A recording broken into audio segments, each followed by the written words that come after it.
Halo Sobat ATLM UNER, pada kesempatan kali ini aku Nazurisa Fauzi Syarif akan mempresentasikan hasil praktikum biokimia dengan topik penentuan pH optimum dari enzim amilase. Lalu apa sih itu enzim amilase? Enzim amilase merupakan enzim hidrolitik yang berfungsi mengurai fatty menjadi gula reduksi seperti maltosa dan glukosa. Nah, teman-teman, aktivitas enzim dipengaruhi oleh beberapa faktor. Yang pertama, ada pH, ada suhu, konsentrasi enzim, dan juga konsentrasi substrat.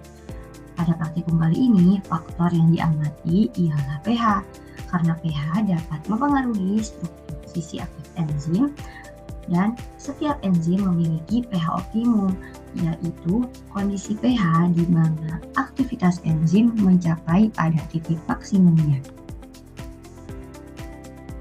Selanjutnya ada tujuan dari praktikum kali ini. Tujuan dari praktikum kali ini adalah untuk menentukan pH enzim amilase dan mengetahui variasi pH terhadap aktivitas enzim. Kemudian prinsip kerja pada praktikum kali ini didasarkan oleh kemampuan enzim amilase dalam menghidrolisis aluminium menjadi gula reduksi. Kemudian, gula reduksi yang terbentuk akan bereaksi dengan DNS dan menghasilkan warna jingga kemerahan setelah dilakukan pemanasan. Nah, intensitas warna yang terbentuk kemudian akan diukur dengan spektrofotometer pada absorbansi 550 nanometer. Nah, teman-teman, semakin tinggi absorbansi, maka semakin tinggi juga aktivitas enzim amilase. Selanjutnya, ada alat dan bahan yang dibutuhkan dalam praktikum.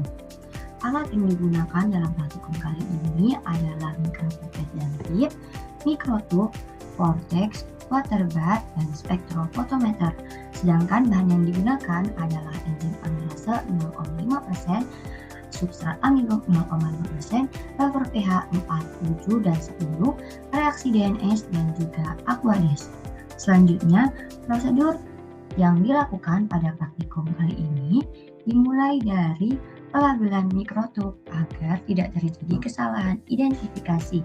Selanjutnya, setelah diberi label pada masing-masing mikrotube, ditambahkan substrat aminum dan enzim amilase dengan variasi konsentrasi pH 4, 7, dan 10 pada masing-masing mikrotube. Selanjutnya, campuran tersebut akan diinkubasi pada suhu 37 derajat Celcius selama 25 menit. Nah, setelah diinkubasi, campuran tersebut akan ditambahkan DNS lalu dipanaskan pada penanas air panas selama 8 menit untuk membentuk warna. Selanjutnya, sampel akan didinginkan pada penanas air es selama 7 menit untuk menghentikan reaksi, dan absorbansi akan diukur menggunakan spektrofotometer pada panjang gelombang 550 nanometer. Nah, setelah hasil diperoleh, rata-rata akan dihitung untuk mengetahui aktivitas enzimnya, teman-teman. Selanjutnya, hasil dan pembahasan. Berdasarkan praktikum yang telah dilakukan, didapatkan aktivitas enzim pada pH 4 sebesar 0,3966 dan pada pH 7 0,1669 dan pada pH 10 sebesar 0,0768.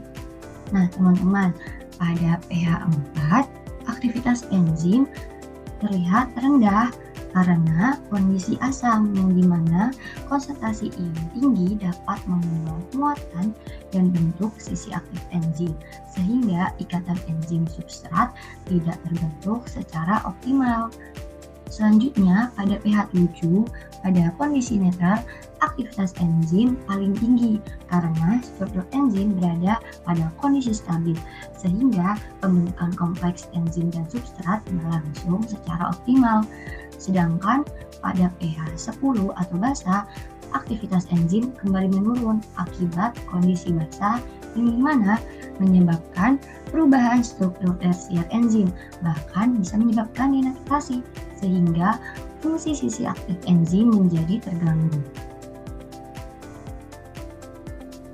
Nah, teman-teman, berikut adalah grafik yang telah dibuat.